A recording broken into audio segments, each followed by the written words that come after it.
Alamin natin kung ano magiging lagay ng panahon ngayon. Magkakaroon ba uli ng thunderstorm? Anong oras ba yan? Asang bahagi ba ng ating bansa? Ano to, exempted sa pandesal ngayon to. Dahil si di ba? Hindi natin hihiritan to. Lagay ng panahon, yatin ng ating resident meteorologist na si Mang Tani. Good morning, Mang Tani! I am ready! GMA Weather, serbisyong totoo ng GMA News. Good morning, Susan. Nakahinga ako ng maluwag, Susan.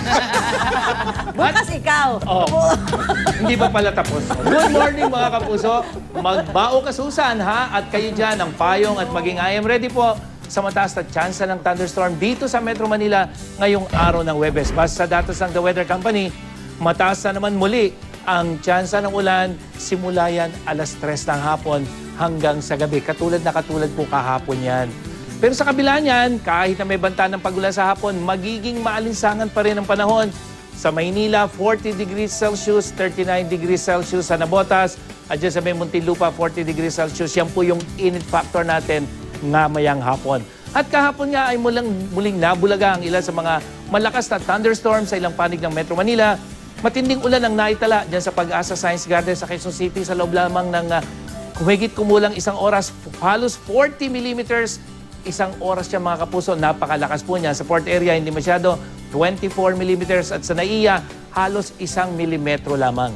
Sa ibang bahagi naman ng Luzon, asahan pa rin ang pagulan, lalo na dun sa may Palawan, sa ilang bahagi ng Southern Tagalog provinces. Maghapon po yan, mga kapuso. At dito sa may Western Luzon, umaga pa lamang, may mga pagulan na pero mas matitindi ang pagdating sa hapon.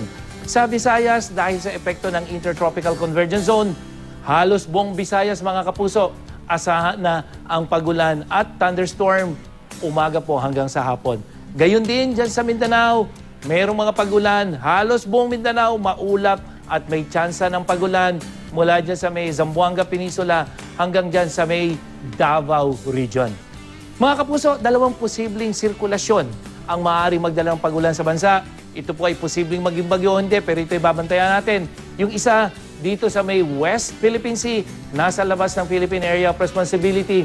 Pero ito yung posibleng maging hudyat ng paglakas ng hanging habagat na magdadala ng pagulan dito sa atin. At yung ikalawang posibleng sirkulasyon o low pressure area na tinatawag natin, dito naman po sa may silangan ng Mindanao. At kapag yung dalawa na yan ay magdurugtong mula dito sa may West Philippine Sea at dito sa may East of Mindanao, yan na po posible ang maging hudyat ng pagsisimula ng tagulan dito sa ating bansa.